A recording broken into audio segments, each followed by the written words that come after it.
नमस्कार, स्वागत आहे तुमचं विदर्भ किचनमध्ये. तर आजची आपली रेसिपी आहे चटकदार कांदा मिरचीचा ठेचा.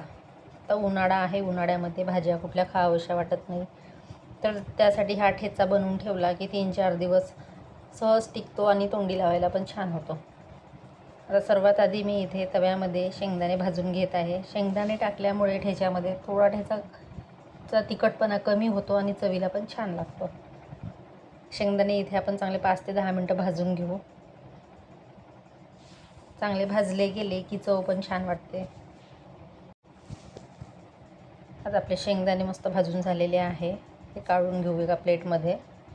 तोपर्यंत ते थंड होतात. त्यानंतर इथे मी मिरच्या घेतलेल्या आहे, साधारणतः 10 ते 12. मिरच्या जास्त तिखट नाही, त्या कमी प्रमाणामध्ये तिखट आहे, कारण उन्हाळ्यामध्ये एकदम तिखट नाही खाल्ल्या जात. आणि मिरच्या छान भाजल्या गेल्या की जास्त तिखट पण लागणार नाही.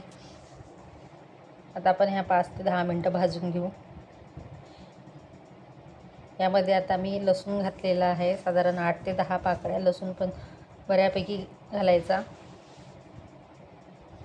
आता लसूण आणि मिरची आपली छान भाजून झाली. कमीत कमी 5 ते 10 मिनटं भाजून घ्यायची आहे. यामध्ये आता मी थोडं तेल टाकणार आहे, म्हणजे आपलं लवकर भाजून होईल. हा ठेचा भाकरीसोबत चपातीसोबत छान लागतो. आणि कांद्यामध्ये आपण हा बनवणार आहोत, त्यामुळे अजिबात तिखट जाणवणार नाही. तुम्ही भाजी नसेल तर ठेच्यासोबतसुद्धा पोळी भाकर खाऊ शकता. आता आपल्या मिरच्या लसूण आणि शेंगदाणे छान भाजून झालेले आहे. आता हे सर्व आपण मिक्सरमध्ये जाडसर असं बारीक करून घ्यायचं आहे, एकदम बारीक करायचं नाही. आणि यामध्ये बऱ्यापैकी मीठ घालायचं. मीठ थोडं जास्तच घातलेलं आहे. आणि आता मी इथे बारीक करून घेतलेलं आहे. आता इथे तव्यामध्ये 1 चम्मच तेल घेतलेलं आहे. तेल चांगलं गरम झालं. आणखी थोडं तेल घातलेलं आहे, कारण ठेचा म्हटलं की थोडं तेल पाहिजेच. तेल आपलं गरम झालं की यामध्ये थोडं जिरं घालणार आहे. जिरं छान तळतळलं की यामध्ये मी एक कांदा छान असा बारीक कट करून घेतलेला आहे. आणि कांदा आपल्याला इथे परत होऊ द्यायचा आहे, साधारणतः 2 ते 3 मिनटं अगदी मंद आचेवर, म्हणजे तो जास्त जळल्या पण जाणार नाही. आणि बघू शकता असं जाडसर मी इथे वाटून घेतलेलं आहे. हे प्लेटमध्ये काढून घेऊ.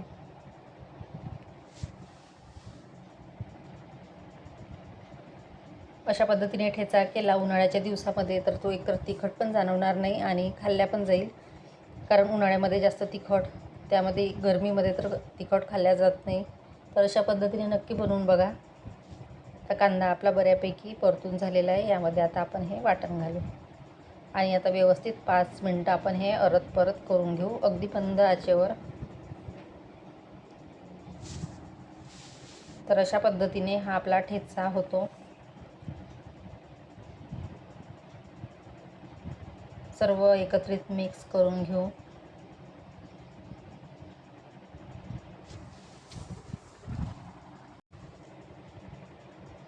अगदी घाई गडबडीमध्ये कुठे जायचं असलं प्रवासामध्ये तर हा ठेचा 2 ते 4 दिवस सहज टिकतो. रेसिपी आवडली असेल तर नक्कीच लाईक करा, शेअर करा, सबस्क्राईब करा. आता आपला हा ठेचा सर्व मस्त मिक्स झालेला आहे.